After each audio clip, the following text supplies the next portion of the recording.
Selamat siang dan salam sejahtera untuk kita semua. Pada siang hari ini kami akan memaparkan materi mengenai Pancasila sebagai ideologi negara. Pertama-tama izinkan kami memperkenalkan diri. Perkenalkan, kami dari kelompok 3 Pendidikan Pancasila dari program studi Geofisika, Fakultas Matematika dan Ilmu Pengetahuan Alam, Universitas Mula Warman.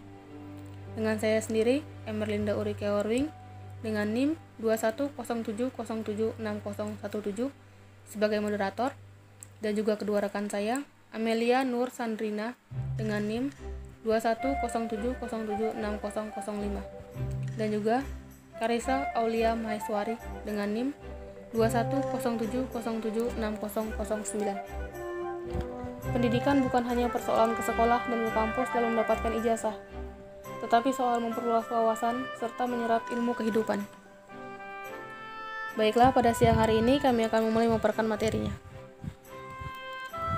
Ideologi berasal dari bahasa Yunani yang terdiri atas dua kata, yaitu idea dan logos. Idea yang berarti gagasan, cita-cita, pengertian dasar atau konsep. Logos yang berarti ilmu atau pengetahuan. Jadi, secara harafiah, ideologi berarti ilmu tentang pengertian dasar, ide atau cita-cita. Dan dapat disimpulkan bahwa ideologi merupakan hasil pemikiran yang isinya mencakup nilai-nilai tertentu demi mencapai sebuah tujuan tertentu yang ingin dicapai.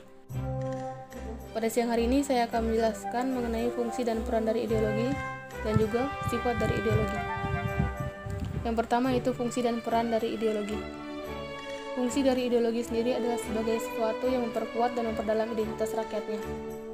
Dari pernyataan tersebut, maka dapat dikatakan bahwa ideologi adalah identitas dari suatu bangsa. Ideologi juga memiliki fungsi lain, yaitu fungsi kognitif dan fungsi orientasi dasar. Fungsi kognitif memiliki artian bahwa ideologi dapat menjadi suatu landasan bagi suatu bangsa dalam memandang dunia. Sedangkan fungsi orientasi dasar berarti ideologi tersebut memberikan wawasan dan makna bagi rakyat, juga memberikan tujuan bagi rakyatnya. Peran penting ideologi, yaitu sebagai arah atau pedoman bangsa untuk mencapai tujuannya masing-masing. Sebagai alat untuk mencegah terjadinya konflik sosial dalam masyarakat agar setiap masyarakat dapat hidup dalam ketentraman dan juga memiliki rasa solidaritas yang tinggi. Sebagai alat pemersatu suatu bangsa. Setiap bangsa tentu saja memiliki keberagaman, baik dalam suku, bahasa, adat istiadat, kebudayaan, dan lain sebagainya.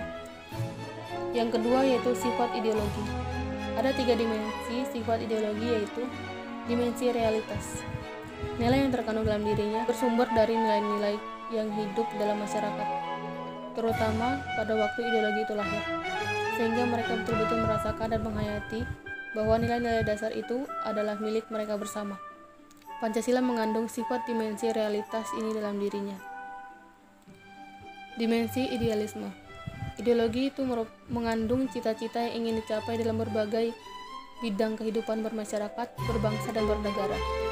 Pancasila bukan saja memenuhi dimensi idealisme ini, melainkan juga berkaitan dengan dimensi realitas.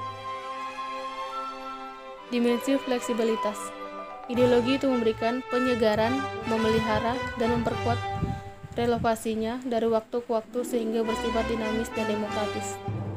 Pancasila memiliki dimensi fleksibilitas karena memelihara, memperkuat relevasinya dari masa ke masa.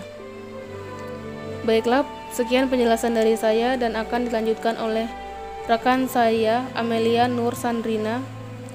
Kepada Amelia, saya persilahkan. Assalamualaikum warahmatullahi wabarakatuh. Perkenalkan, nama saya Amelia Nur Sandrina dengan NIM 2107076005 akan melanjutkan presentasi dari teman saya yang bernama Emerlinda Urike Warwing. Ideologi tertutup dan ideologi terbuka. Apa itu ideologi tertutup dan ideologi terbuka? Ideologi tertutup adalah ideologi yang bersifat mutlak. Dengan kata lain, bahwa ideologi tertutup merupakan ajaran atau pandangan dunia atau filsafat yang menentukan tujuan-tujuan dan norma-norma politik dan sosial yang ditasbihkan sebagai kebenaran, yang tidak boleh dipersoalkan lagi, melainkan harus diterima sebagai sesuatu yang sudah jadi dan harus dipatuhi. Sedangkan ideologi terbuka adalah ideologi yang tidak dimutlakkan. Dapat diartikan juga bahwa nilai-nilai dan cita-cita yang tidak dipaksakan dari luar, melainkan digali dan diambil dari kekayaan rohani, moral, dan budaya masyarakatnya sendiri. Ideologi terbuka merupakan ideologi yang dapat berinteraksi dengan perkembangan zaman dan adanya dinamika secara internal. Faktor pendorong keterbukaan ideologi Pancasila. Ada beberapa faktor pendorong keterbukaannya ideologi Pancasila, yaitu kenyataan dalam proses pembangunan nasional dinamika masyarakat yang berkembang secara cepat. Kenyataan menunjukkan bahwa bangkrutnya ideologi yang tertutup dan beku cenderung meredupkan perkembangan dirinya. Pengalaman sejarah politik masa lampau, tekad untuk memperkokoh kesadaran akan nilai-nilai dasar Pancasila yang bersifat abadi, dan hasrat mengembangkan secara kreatif dan dinamis dalam rangka mencapai tujuan nasional. Sekalipun Pancasila sebagai ideologi bersifat terbuka, namun ada batas-batas keterbukaan yang tidak boleh dilanggar, yaitu stabilitas nasional yang dinamis, larangan terhadap ideologi Marxisme, Leninisme, dan komunisme, mencegah berkembangnya paham liberalisme, larangan terhadap pandangan ekstrim yang menggelisahkan kehidupan bermasyarakat, penciptaan norma-norma baru harus melalui konsensus. Kedudukan Pancasila dalam kehidupan bernegara. Pancasila sendiri memiliki beberapa kedudukan dalam kehidupan bernegara masyarakat Indonesia, yaitu sebagai jiwa bangsa Indonesia, sebagai ciri dari pribadi bangsa Indonesia, sebagai pedoman hidup bangsa Indonesia, sebagai dasar negara, sebagai sumber dari segala hukum, sebagai perjanjian yang luhur ketika negara Indonesia didirikan, sebagai tujuan atau cita-cita bangsa. Makna Pancasila sebagai ideologi negara. Adapun makna Pancasila sebagai ideologi negara adalah sebagai berikut. Yang pertama, ada nilai-nilai yang terkandung dalam Pancasila dijadikan acuan dalam mencapai cita-cita yang berkaitan dengan aktivitas kehidupan bernegara. Yang kedua, nilai-nilai yang ada dalam Pancasila adalah nilai yang berupa kesepakatan bersama dan menjadi sarana pemersatu bangsa. Macam-macam ideologi. Dari yang kami ketahui, ada beberapa macam-macam ideologi, yaitu liberalisme, kapitalisme, kolonialisme, marxisme, sosialisme, fasisme, dan nazisme. Itu saja yang dapat saya sampaikan dan akan dilanjutkan oleh Karissa Aulia Maheswari. Assalamualaikum warahmatullahi wabarakatuh. Perkenalkan, nama saya Karissa Aulia Maheswari dengan NIM 2107076009 akan melanjutkan presentasi dari teman saya Amelia Nursadrina. 1. Liberalisme. Liberalisme atau liberal adalah sebuah ideologi, pandangan filsafat, dan tradisi politik yang didasarkan pada pemahaman bahwa kebebasan dan persamaan hak adalah nilai politik yang utama. Secara umum, liberalisme mencita-citakan suatu masyarakat yang bebas, dicirikan oleh kebebasan berpikir bagi para individu. Paham liberalisme menolak adanya pembatasan, khususnya dari pemerintah dan agama. Dalam masyarakat modern, liberalisme akan dapat tumbuh dalam sistem demokrasi. Hal ini dikarenakan keduanya sama-sama didasarkan pada kebebasan mayoritas. Banyak suatu negara yang tidak mematuhi peraturan tersebut. 2. Kapitalisme. Kapitalisme adalah sebuah mode produksi yang bertujuan untuk meraih keuntungan sebesar-besarnya dengan biaya produksi sekecil-kecilnya. Minimalisasi biaya produksi dicapai dengan cara menekan upah pekerja. Kapitalisme dilakukan oleh suatu badan atau perseorangan di luar pemerintah. Dengan demikian, pemerintah tidak dapat melakukan intervensi pasar guna memperoleh keuntungan bersama, tetapi intervensi pemerintah dilakukan secara besar-besaran untuk kepentingan-kepentingan pribadi. Pelaku kapitalisme disebut kapital. 3. Kolonialisme. Kolonialisme atau penjajahan adalah suatu sistem di mana suatu negara menguasai rakyat dan sumber daya negara lain, tetapi masih tetap berhubungan dengan negara asal tersebut.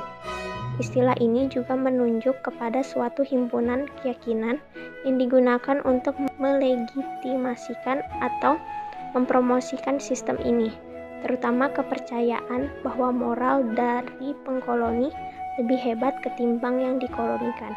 4. Marxisme. Marxisme adalah sebuah paham yang berdasar pada pandangan-pandangan Karl Marx. Awalnya Marx menyusun sebuah teori besar yang berkaitan dengan sistem ekonomi, sistem sosial, dan sistem politik. Pengikut teori ini disebut sebagai Marxis. Marxisme mencakup materialisme dialektis dan materialisme historis serta penerapannya pada kehidupan sosial. 5. Sosialisme. Sosialisme adalah serangkaian sistem ekonomi dan sosial yang ditandai dengan kepemilikan sosial atas alat-alat produksi dan manajemen mandiri pekerja, serta teori-teori dan gerakan politik yang terkait dengannya. Kepemilikan sosial terdapat berupa kepemilikan negara, kolektif, koperasi, atau kepemilikan sosial atau ekuitas. Ada banyak varian sosialisme dan tidak ada definisi tunggal yang merangkum semuanya. Dengan kepemilikan sosial menjadi elemen umum yang dimiliki berbagai variannya. Sosialis merujuk pada orang yang menganut paham sosialisme. 6. Fasisme. Fasisme adalah paham yang berdasarkan prinsip kepemimpinan dengan otoritas yang mutlak, absolut, di mana pemerintah, pemimpin, dan kepatuhan berlaku tanpa pengecualian, menjadi sangat penting dalam ideologi fasis. Karena ideologi ini selalu membayangkan adanya musuh, sehingga pemimpin dan militer harus kuat menjaga negara. Gerakan ini memiliki satu tujuan, menghancurkan musuh, di mana musuh dikonstruksikan dalam kerangka konspirasi atau ideologi lain. Dalam pola pikir fasis, musuh berada di mana-mana, baik di medan perang maupun dalam bangsa sendiri, sebagai elemen yang tidak sesuai dengan ideologi fasis. Dalam ideologi fasis, akibatnya adalah individualitas manusia hilang, dan pengikut menjadi massa yang seragam di mana individu hanya menjadi alat untuk mencapai tujuan gerakan fasis tersebut. 7. Nazisme. Nazi atau secara resmi Nasional Sosialisme, Jerman Nasional Sosialismus, merujuk pada sebuah ideologi totalitarian Partai Nazi, Partai Pekerja Nasional Sosialis Jerman, Jerman National Sozialistische Deutsche Arbeiterpartei atau NSDAP, di bawah kepemimpinan Adolf Hitler. Kata ini juga merujuk pada kebijakan yang dianut oleh pemerintah Jerman pada tahun 1933 sampai 1945, sebuah periode yang kemudian dikenal sebagai Jerman Nazi atau Reich ketiga. Kata Nazi jadi merupakan singkatan Nasional Sosialisme atau Nasional Sosialismus di bahasa Jerman. Sampai hari ini, orang-orang yang berhaluan ekstrim kanan dan rasisme sering disebut sebagai neo-Nazi. Neo baru dalam bahasa Yunani. Nazisme bukanlah sebuah ideologi baru, melainkan sebuah kombinasi dari berbagai ideologi dan kelompok yang memiliki kesamaan pendapat tentang penentangan perjanjian Versailles dan kebencian terhadap Yahudi dan komunis yang dipercaya berada di balik perjanjian tersebut. Sekian, untuk kurang lebihnya saya mohon maaf. Wassalamualaikum warahmatullahi wabarakatuh dan terima kasih.